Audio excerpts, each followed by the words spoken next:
Unplug the electronic devices before you get out of the office. Little savings, moderate electronics. Make sure to turn off the electronic devices like computers or printers before a long vacation or a weekend.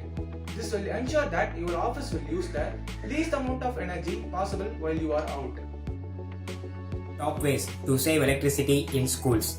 Replace all traditional light bulbs with energy saving ones. Use time clocks to switch everything off automatically after classes. Maintain that each classroom has an efficient heating and cooling system. Make a student to keep records of meter readings. Pay attention to the school's insulation. Thank you.